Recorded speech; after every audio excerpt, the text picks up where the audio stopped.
Welcome back to the Life Happens, Laugh Anyway podcast. I'm comedian Tracy DeGraff. And I'm Catherine, her co-host. And my bestie. Yes, my bestie too. Goes both ways, doesn't it? It does. Today we are recording episode number 8. Ooh. I know. We're moving forward. I can't believe it.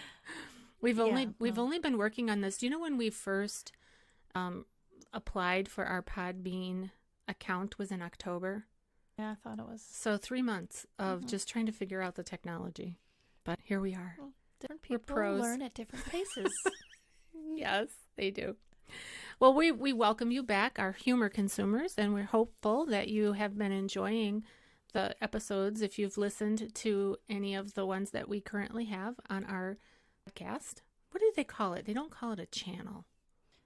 I don't know what they call it because we're still new to this. Right. I don't know. I think it's just called a podcast. Yeah. If it's something different, let us know. Mm-hmm. Smart people, young people. But if you've listened to other of our episodes, you may already know that Catherine and I are best friends, and we are doing this podcast just to bring a little bit of information in an entertaining way, and we're going to follow it by leaving you with some spiritual inspiration. And today our topic is unwanted change. Mm-hmm. We all get it. Yeah. Mm-hmm. I think you could also call it like when the rug gets pulled out from under you. Right. You know, that happens. It's a good way to describe it. Yeah. And I don't think that when you're a young adult that you really anticipate that that's ever going to happen. Kind of think that you don't think about it. The older you get, the more you know. Mm, and you've been through it. Right. So we have a little book that we both read it. We actually read it to each other, and we recorded that in our pod lab just for experience because we need practice at learning how to do editing and all of that. So we may pull some excerpts from that recording to share with you at another time. But the book is called Who Moved My Cheese? It's by Spencer Johnson, who is a MD, and there's a foreword here by Kenneth Blanchard, who's a PhD. So these people actually know. They graduated from some stuff. Mm-hmm. And they are the co-authors of The 1 Minute Manager. This was a #1 best-selling book. It's a classic, I think, in self-help leadership, in business, in entrepreneurship, in corporate America. I know that a lot of people would be familiar with this book, Who Moved My Cheese. In Momland, where I've been for 30 years, I don't know so much if moms have heard of it. So in case you haven't. Yeah, don't be afraid of the fact that it's used in the corporate world. Right. It's a very simple book. Yes. Mm-hmm. Well, and that's not to say that we're simple. Right. I was just offended a minute ago. I'm like, wait a minute. I was just thinking that. I thought, oh, well, it's coming out now. Mm-hmm. But yeah, it could be intimidating when you hear that it's just used in corporations. Yeah, and automatically when you hear corporate, the word corporate, I think of I was just gonna do the big like yawn. Snoozeland, you know, right. Like how boring could that be? Mm-hmm. But this is not boring at all. It's a short read. It took us maybe an hour and 30 minutes. So let's say an hour and a half to read it. It's engaging and entertaining. So we're going to give you just a little summary of the book, and we encourage you to get it. It's available everywhere. I'm sure that your local library would have it. I know that you can order it online. Mm-hmm. I know that you can also get the audiobook and listen to it. So seek that out. So the book starts out in Chicago. Yay, Chicago.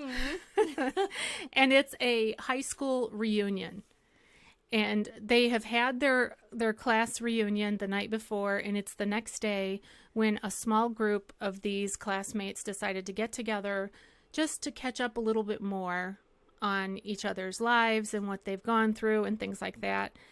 And one of these characters from the high school reunion says how this little story, Who Moved My Cheese, helped him and his company to stay alive and not die on the vine, so to speak, because somebody had shared this story with him. So then the other classmates were like, well, tell it. And so he starts to tell it. So, Catherine, why don't you share with our audience what the metaphor cheese, what is cheese a metaphor for? Cheese is something that we all want, or we cling to its value, whatever it might be, whether it's your income, your source of income, rather, whether it's a relationship. It is something that you're relying on to sustain you and fulfill you. Yes, brings you basically. Joy, satisfaction. Yeah, satisfaction, Yeah. you think. Right. Okay, so that's what cheese is in the story, and obviously the cheese gets moved because the name of the book is Who Moved My Cheese? There are 4 characters in the book, and I'll describe the first 2, and then I'll let you describe the second 2. Oh, great. Well, do you want to go first? No. Okay. There are 4 characters. There's 2 mice in this book, and their names are Sniff and Scurry. And they're actual mice in the story, and they have simple brains.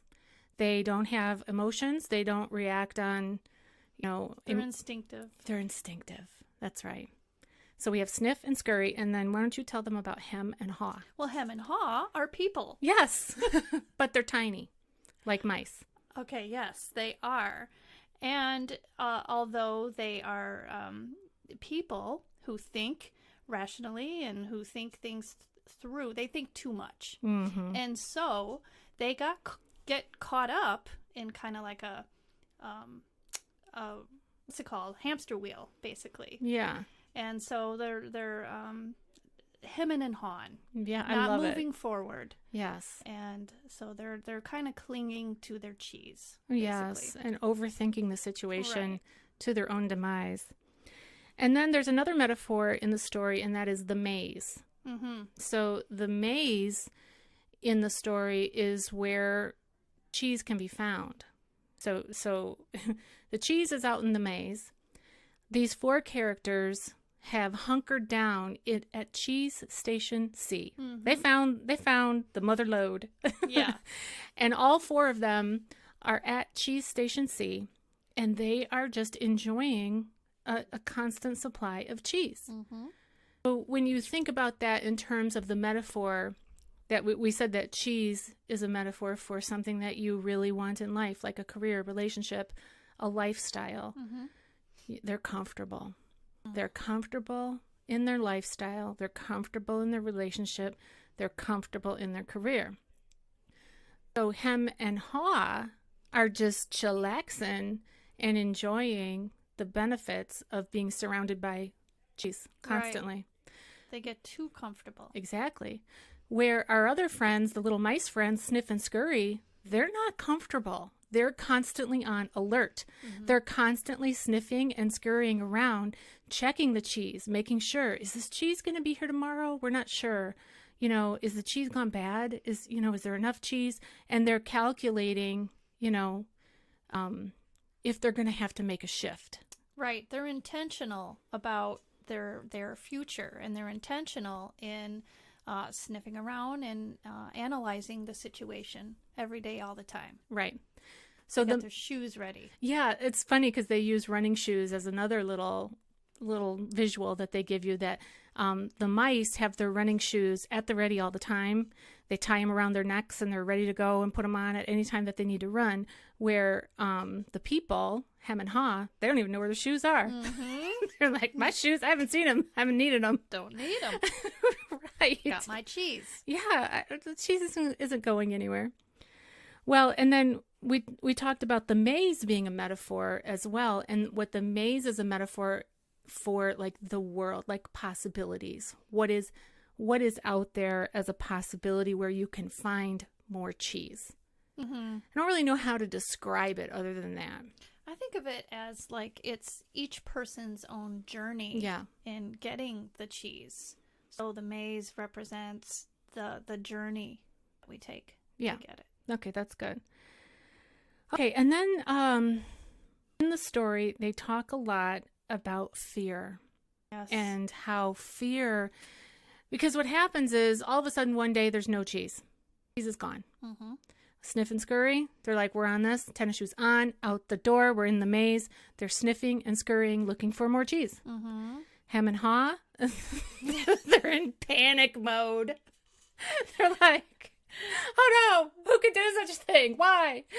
And they're all wrapped up in their emotions of why me, why this, why now, whatever. Mm-hmm. And they're not moving. So Mm-hmm. they're kind of like deer in the headlights. Right. Well, In shock. yeah. So the story talks about handwriting on the wall in terms of just the way that that phrase is used in everyday language. You know, well, the handwriting was on the wall. You should have seen this coming. Thing. Well, on page 74 of the book, they throughout the book, they have these little illustrations, and it's a big hunk of cheese with little words on it and things. These are the bullet points for the handwriting on the wall that we can all learn about any change in our life. So there are, I don't know, a handful of them. I'll read them. The first one is change happens. They keep moving the cheese. Mm-hmm.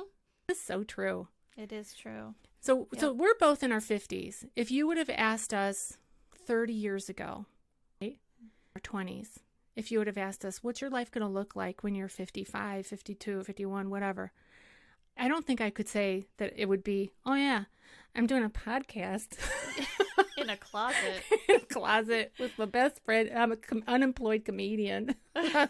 No. Yeah. Or the pandemic. Talk about change. Right. No, nobody could foresee that. Mm-hmm. But the truth is, change happens. Your cheese is going to keep moving. Number 2 is anticipate change. Get ready for the cheese to move. Number 3 is monitor change, like Sniff and Scurry did. Smell the cheese often so you know when it's getting old. You know, I think about that in terms of a marriage, because I really believe that a marriage is a living, breathing relationship. You know, it's almost like a house plant. I'll just use that as my metaphor. Catherine just gave me the eyebrows. Like, really? Where are we going? If you have 2 house plants and one of them, you're always taking care of it. You're nurturing it. You make sure it doesn't get too much water. You make sure it's not too dry. The other one, you just ignore it. One's going to be alive at the end of the day and one's going to be dead. Same thing with a marriage or a relationship with anybody. Mm-hmm. You know, if you ignore someone, they're not going to, you just take them for granted. Mm-hmm. You just assume they're always going to be here. That's my cheese. Right. My cheese isn't going anywhere. And your plant needs roots to grow. So Yeah. you may have to transplant it. Just like marriage needs roots to grow. Yeah. So it takes monitoring and it takes effort. Mm-hmm. It takes work. Okay. This is the 4th one. Adapt to change quickly. The quicker you let go of old cheese, the sooner you can enjoy the new cheese. So in our story, Sniff and Scurry were out the door and halfway out into the maze before Hem and Haw even got around to acknowledging that they needed to go do anything. Mm-hmm. So Sniff and Scurry were enjoying new cheese way, way before the people were. So adapt quickly and get going. Change, move with the cheese. Mm-hmm. I think about technology with that one. Yeah. Good. Yeah, really. Yeah. That's true. Because we kind of go kicking and screaming with technology, but we have got to adapt Yeah. to new technologies. Otherwise, they're going to leave us behind. Okay, enjoy change. This one is really hard for a lot of people. Savor the adventure and enjoy the taste of the new cheese. So, when it talked about fear, it also said at another point in the book, it said, what would you do if you were not afraid? Good question, right? Yeah. What would you do if you were not afraid? And then it also said, when you move beyond your fear, you feel free. So even though it's scary, do it anyway. You feel empowered and you feel free, like you're not shackled by the chains of fear and stuck deer in the headlights Yeah, that's at so true. Cheese Station C, Yeah. hungrier and hungrier, Mm-hmm. you know, as the time goes on. Longing for what you had, looking back. Yeah. Forward. Yeah, and I think Stuck. grieving what you had. Yeah. this was good. The Mhm. cheese, it was all mine. I miss it. Yeah. Yeah. Okay, and the last one here is to be ready to change quickly and enjoy it again and again. They keep moving the cheese, so it kind of circles back around.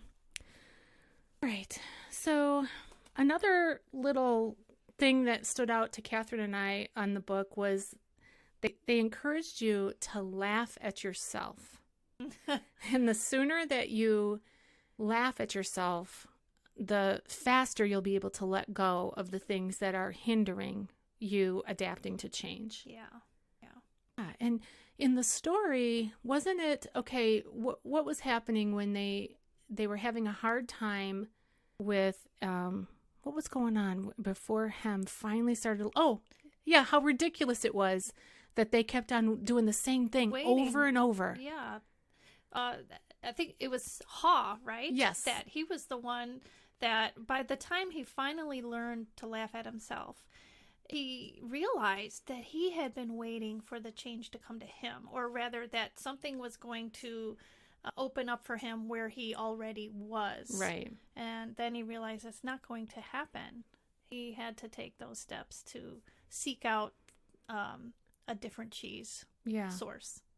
And that realization, which is truly the definition of insanity, doing the same thing over and expecting different results, when he finally learned to laugh at that, then he was able to be like, this is silly, this fear that I have. And he was able to move forward. So I kind of like that, especially as a comedian. I do a lot of jokes where I make fun of myself. Look how silly I was. Look at, look what I did. Deprecation. Deprecation. Yes. Not the other word. You have to be careful how you say that. Yeah. Self-deprecating humor. Yeah, it is fun. Okay, so let's see. Is there anything else that we wanted to say about who moved my cheese? Oh, not that I can think of.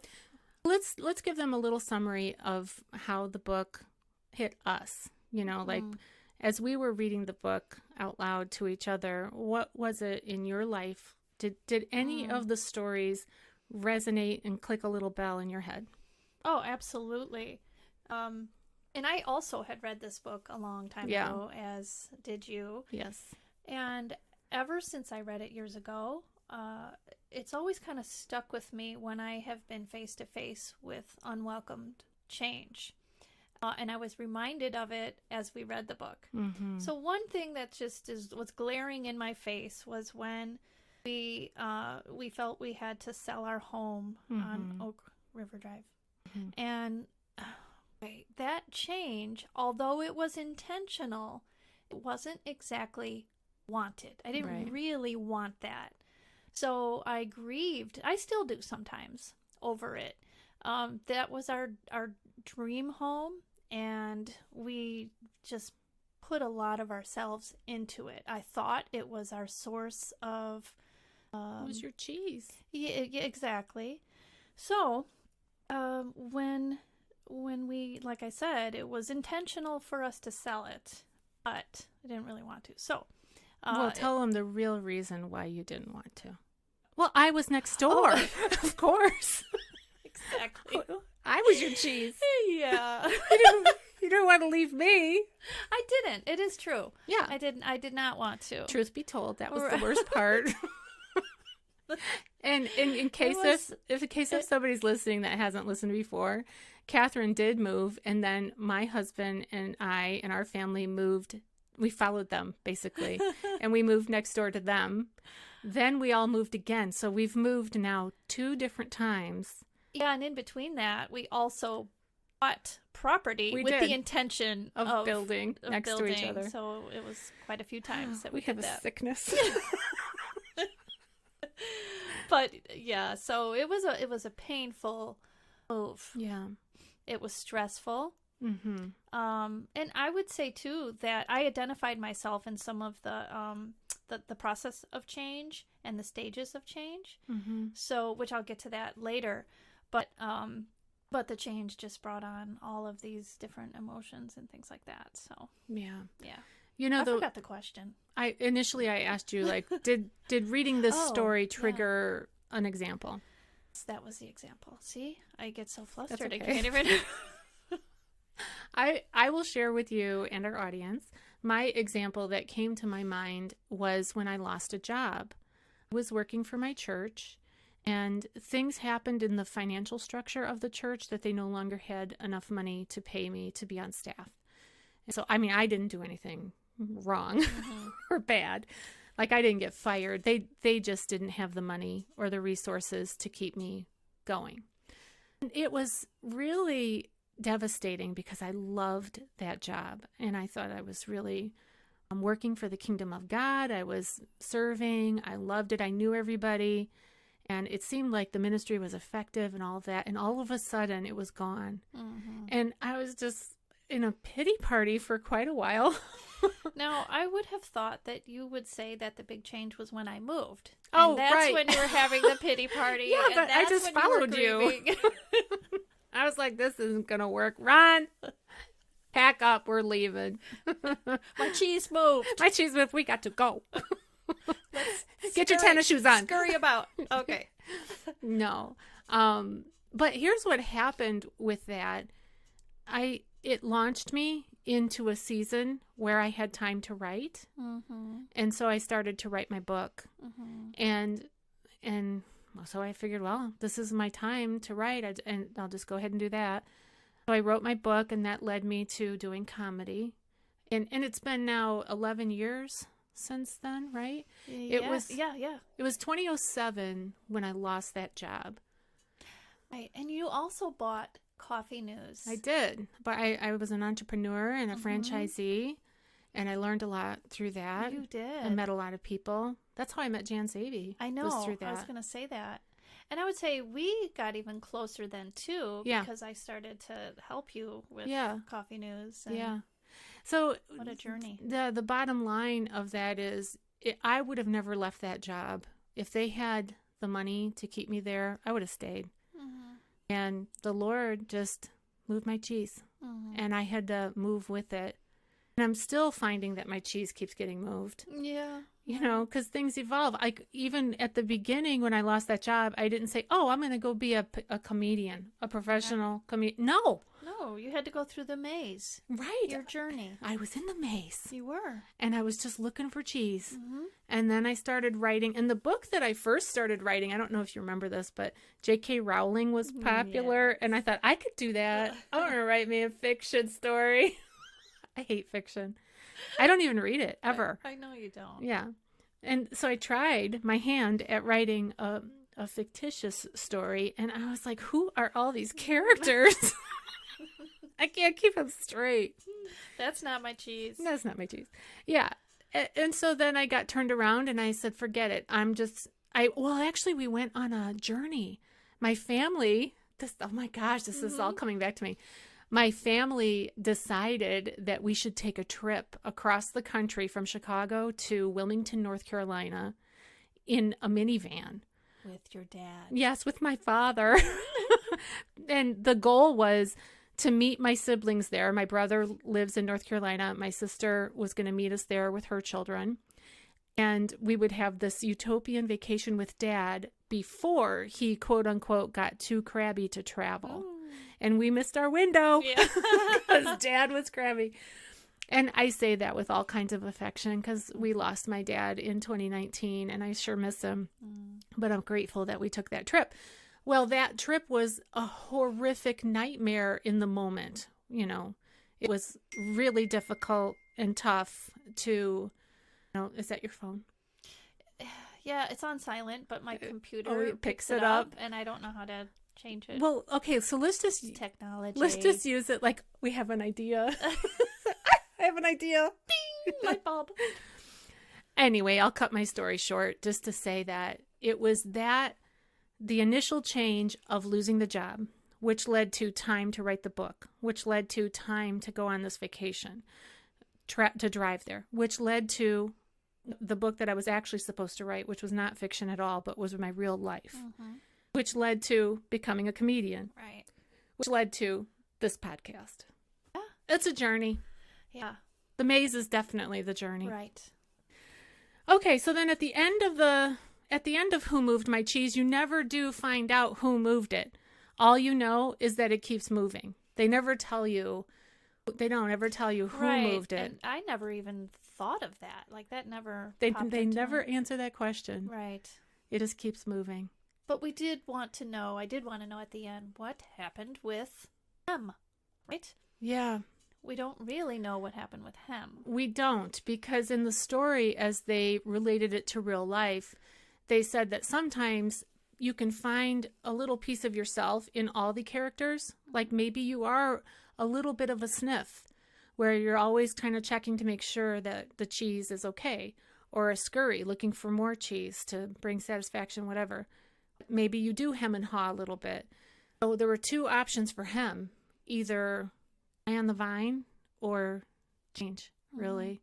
And they never really disclosed what happened to our fictional character Hem.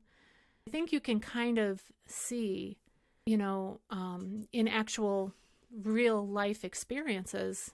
I mean, you can think about examples in your own circles of people who adapted to change and people who didn't. Well, right. And one thing that I think is something worth pointing out is that his friend Haw. Yes. Oh, yes. Haw really was persuasive and encouraging, leaving writing on the wall for his friend Hem to follow. Right. And what it really reflects is how stubborn we can be. Right. And how stiff-necked we can be when it comes to, being open to opportunity. Right. And part of it, too, was imagining what your new cheese could look like and feel like and taste like and be like. What your new life could be like. Because fear holds us back, and that's what was holding Hem back. Hem back, yeah. Catherine and I both loved the character Haw and how Haw's heart was just tender for his friend. Yeah. I think Hem and Haw are guys. I don't know why. They're not. They said he. They used the pronoun. Okay, maybe that's sometimes now you don't know. But anyway, we really were touched by the way that Haw cared for him and really wanted him to see the light for his own good. That it's not going to work out here at Cheese Station C. The cheese is never coming back. Right. And so then the high school reunion characters come back into the story at the very end, and then they all just kind of talk about how the story hit them, similar to how Catherine and I just shared with you all, how the story hit us. So my encouragement is get a copy of this book and make everybody in your cheese station read it. Yeah, it's a real good idea. I mean, it's just applicable to almost anything. Actually, anything, really. Yeah. Yeah, and enjoyable. We really enjoyed just spending a little time reading it and analyzing it. So we hope that you enjoyed that little book review, impromptu book club that we did. All right, Catherine, let's share. We've got a couple more things that we want to share, and then a little prayer and a little scripture. So you had found some information through crisisnetwork.org on the process of change. What did you learn? Right. So change, whether change is sudden or gradual, it requires an adjustment of some kind, no matter what. And the Crisis Network, I would recommend, we're going to attach the website or the link or whatever, so that you can go to it if you want more clarity and information that we're going to share right now. But regarding the process of change, I really identified, not only in myself, but as we were talking about who moved my cheese and the characters, the first stage is denial. And that's it, and that does involve shock. You're in shock, and you can either be in denial or you could minimize the situation, and like it's no big deal. Like it's no big deal. Yeah, okay. Exactly. Or that it perhaps might even go away. This change, like kind of like how Hem is in this book that we were just talking about. He's clinging on to something. He's in denial. Yeah. One way or another, he's in denial. Stage 2 is anger. And we definitely see that in the mice, not the mice, but Hem and Haw's characters. They they experience both of them, anger. The next stage is you actually at some point start to look forward, or at least that is the process of change that the network or the crisis network recommends. To just find a way to do that. And of course, they give tips. So, and the fourth process of change, and again, this is a process. So it doesn't give a time limit. It's different for everybody. But then there should be an acceptance and new commitment to whatever lies ahead. And I thought it was very interesting that they said that the stages of change, all change begins with an ending, all of it. And I thought, well, when a baby comes, that is change. It's a beginning. So in order for me to kind of like process that and understand that, I thought, well, I guess it's an end to life without children, where it's just a couple or maybe one person, whatever. But all changes begin with an ending. Oh, that's interesting. Yeah. Then the middle is the neutral zone. That's the period between ending and a new beginning. And then the last stage is beginnings. Okay. So it starts with endings. You've got the neutral zone and then beginnings. And I just thought that was an interesting thing to point out. Well, just like I said about that job, I would have never left if it hadn't left me. So something had to end. It was an ending. It was an ending. Yeah. And boy, when you're fired by the Lord, where are you going to go? To the Lord's unemployment line. Right. Right. All right. So that's helpful. It's helpful just to look at change as a process, because that gives us hope that we're somewhere on that paradigm, right? We're somewhere. Yeah. Yeah, change is also an opportunity. So this is another interesting fact that was also on the Crisis Network. The Chinese word for change is made up of two symbols. One for uncertainty and two for opportunity. And that is their symbol or their word for change. Wow. Isn't that interesting? It is. Uncertain opportunity. Uncertainty and opportunity. Okay. Here. I don't want to go out in the maze. I don't care if it's amazing. Yeah. All right. Was that it on process? Yeah, that's it on that. Let me. Okay.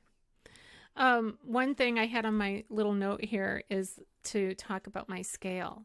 Oh, yeah. Because right now it is January 2021, so we've obviously survived the year of 2020. You could say that. The dreaded pandemic and COVID-19. And you've heard all the memes and the jokes about it being representative of 19 pounds. Like everybody gains 19 pounds. Well, I probably gained 20. So I had, right before the pandemic, I had lost weight because I was doing a photo shoot. I had a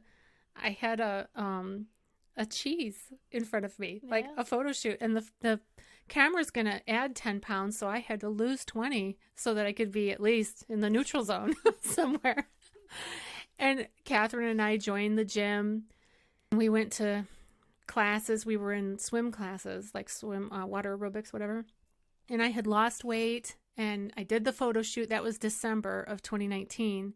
And everything unraveled in 2020. And then our gym shut down. So it wasn't my fault. See, I'm in denial right now. Yes. I'm in the denial phase. It wasn't my fault that I gained 20 pounds. It was the gym wasn't open. I'm surprised that in the process of change, there isn't the stage of blame.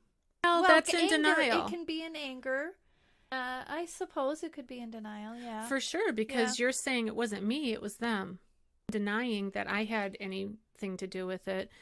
Yeah, well, but yes, blame. Yes. Yeah. And then with COVID-19, I mean, so we not only had the situation where everything was shut down, I experienced more depression because I struggle with depression. I'm not feeling it so much anymore, but one of my tools for depression is to eat. It's not a good tool. It's like a bad tool. You should not eat when you're depressed because it only makes the problem worse. So anyway, that's a long story about my scale. Finally, yesterday, I got out the scale that I haven't been on the scale in over a year. It was dusty. There was all kinds of dust on it. I cleaned it up and I just made a commitment to get on it. And then at first I didn't even open my eyes. I was like, I'm just going to commit to get on it. I don't have to open my eyes. I just have to take that step. If that's what you have to do to initiate a change, maybe you can't look at it right now. Okay, then just get off, don't look at it. Maybe you can look at it. And erase the memory. Yeah. So your husband can't see it. Oh my goodness. Tell them what your husband did. Well, I also had a scare thing too. And I think it was last week.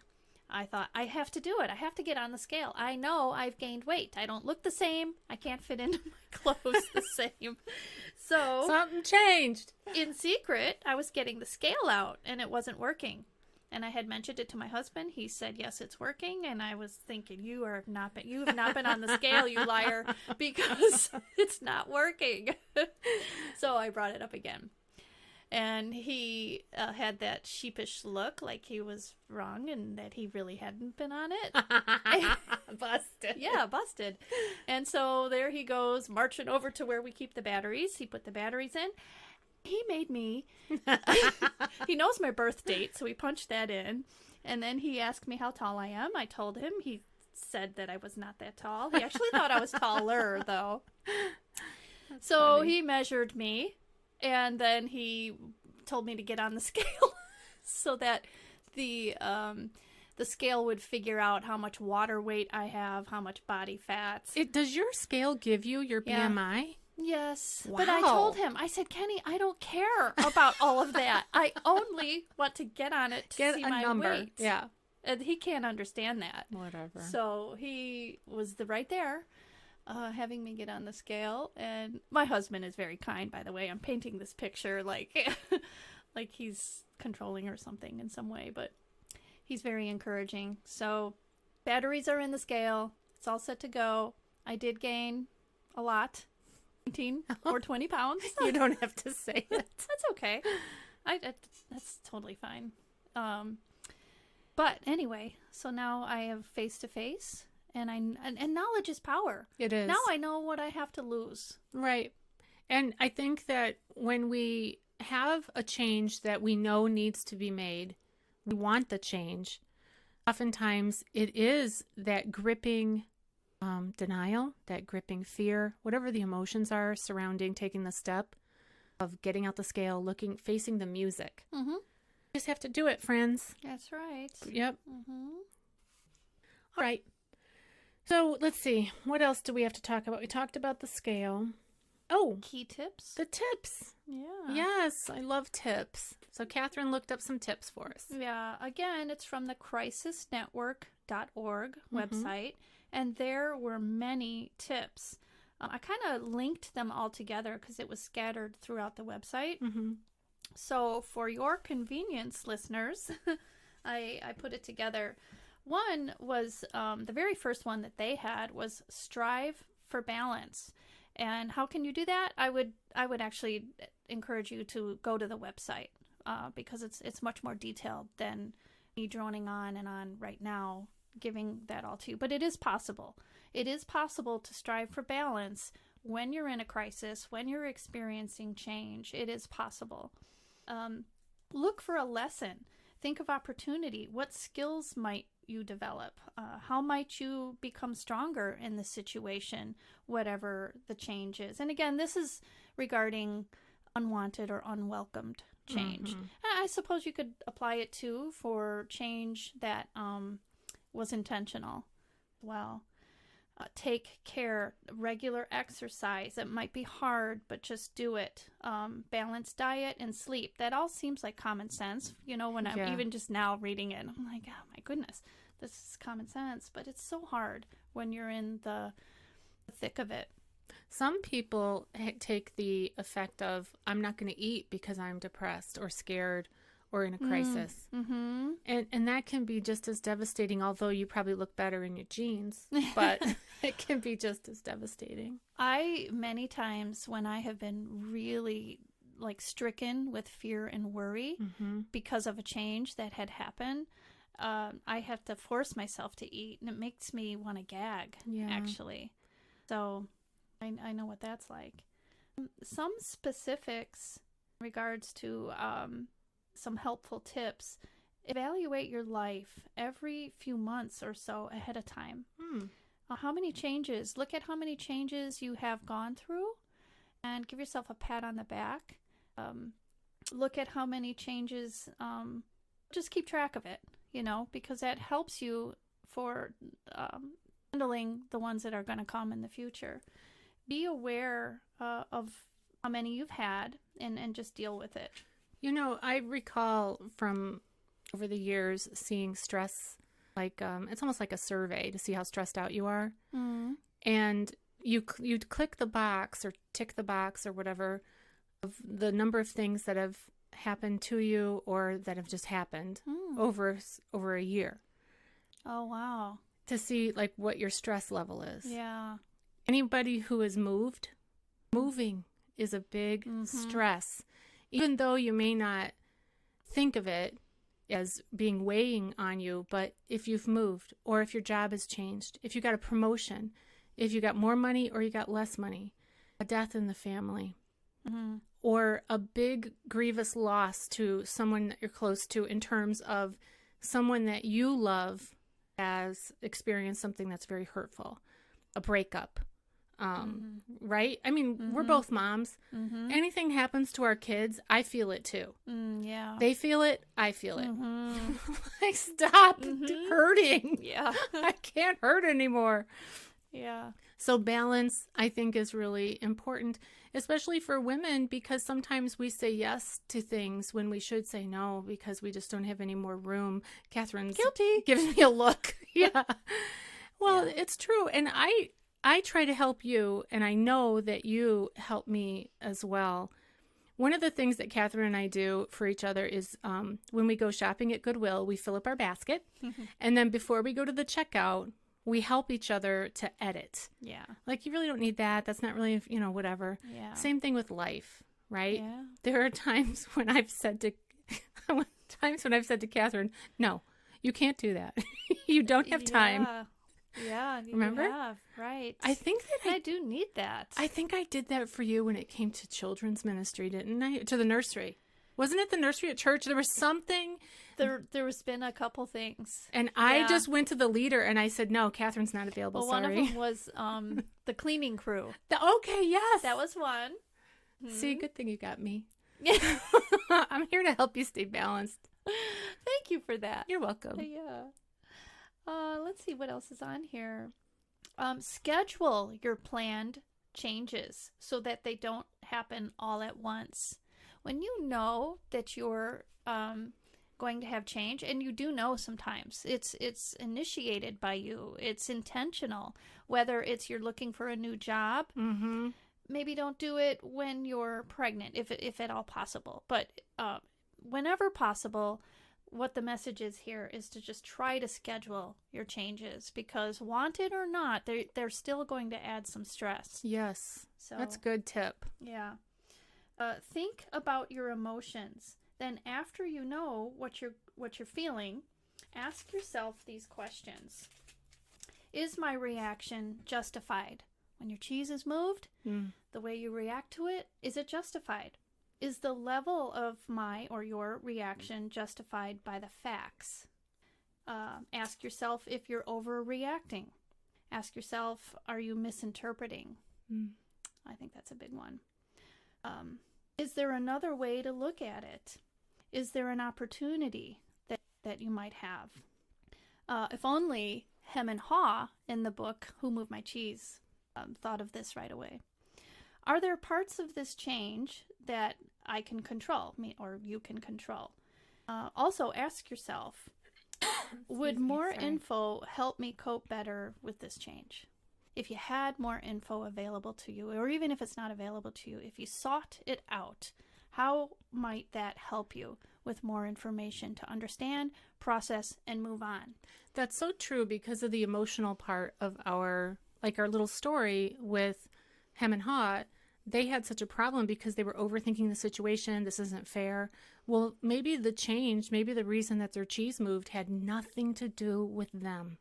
Right. Zero things.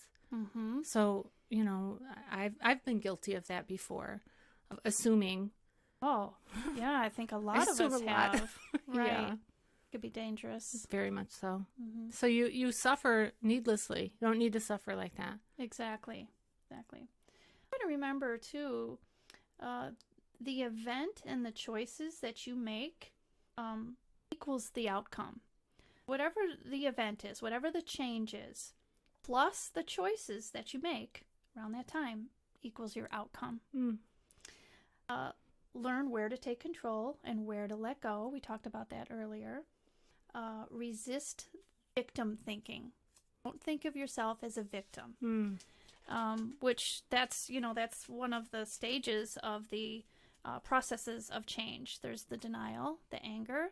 Anger, I think, is part of thinking of yourself as a victim. Mm-hmm. Lost my place here. Over.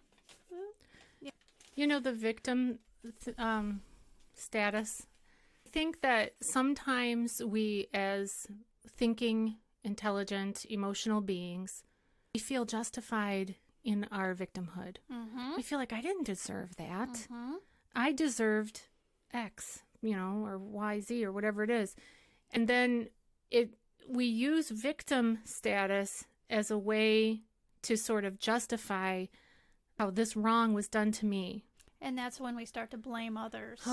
Take the blame off of ourselves and project it onto somebody else or put it on somebody else. It's like a cancer, and it destroys things. So it's a good reminder for us to try not to stay in that mental frame of mind. For sure. Yeah. Which brings me, that's a good segue into healthy ways to deal with change. Recognize that change it's a part of life. It's going to happen over and over and over. Mm-hmm. Anticipate it. Anticipate change. Don't get too complacent. And again, we kind of talked about that in Who Moved My Cheese with Hem and Haw. They were in the comfy couch. They were. They were in their fat pants, just sitting around. Shoes. They didn't have no running shoes. Nope. They weren't going to go jogging. They were complacent for sure. Learn to enjoy the change. Expect that change will happen over and over, which we just said that. Develop a plan. Yeah. Develop a plan. And you could do that after the change happens and you didn't suspect it was coming, or you could do it ahead of time. But if you do it ahead of time, I'm just adding this. This is not on the website. If you do it ahead of time, remember to be flexible, that you may have to change again. Right. Let's share. I'll let you share with our audience what you share with me. Uh-oh. Is it private? No, it's not. You're always pushing me to my limits. This podcast is pushing me to the limits. What do I share with you? No. When things don't move at the pace that I would like it to move with ministry or, with developing my career. Oh, it's yes. Oh, yes. Yeah, one thing that I always remind myself, and hopefully I do say this I know I say it to you, but hopefully I say it to anybody I care about, is that you may not be moving forward because it's God's protection, not rejection. Right. So I think that's really good to keep that in mind. It helps me. Me too. Amen. All So the remember time, that. because I fully believe that. It's not rejection, it's protection. Mm-hmm. Hang on. Right. Another healthy way is go ahead, talk about it. Don't dwell on it, but talk about it with someone who you feel is a good listener and will point you in the right direction. So, do some positive self-talk. So talk to yourself too, but talk to yourself in a positive manner. And finally, there are 5 R's of dealing with change-related stress.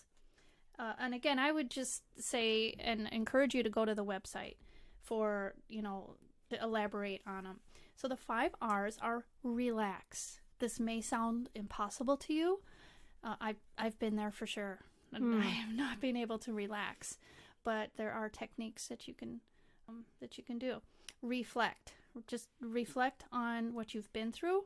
Reflect on positive things. Reassess. Let go of any guilt you might have, and separate what is known and unknown. Separate them. So reassess. And rehearse. That's number 4. Think about questions and answers in your mind. And just kind of, like I said, just rehearse what questions and answers that would be wise. And ritualize. Maintain a routine.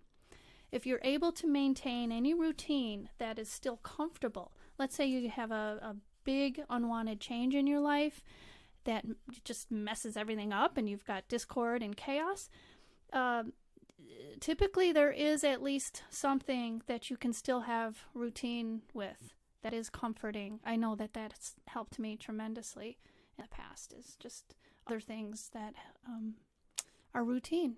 I think that it would probably give you a sense of control.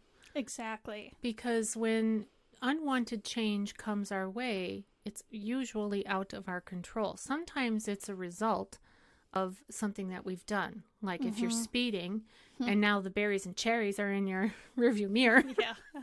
That's something you did.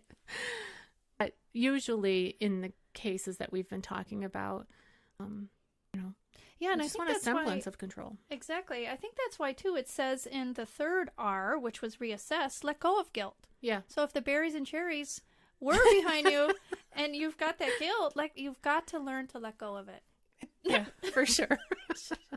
I have a joke in my act about getting pulled over by the police. Yeah, she just motioned it out. You all can't see it, but I saw it. Maybe we'll put that audio here. We'll see. All right. Well, as we wrap up this episode regarding unwanted change, is there anything before we get to the prayer and the scripture that we left out? Well, I guess I would just say hang in there, because sometimes when you're actually in the thick of it and hearing all of this advice sounds like a bunch of goopity-ga. It doesn't sound attainable or possible. Yeah. But it is. It is. Yeah. And what are you going to do?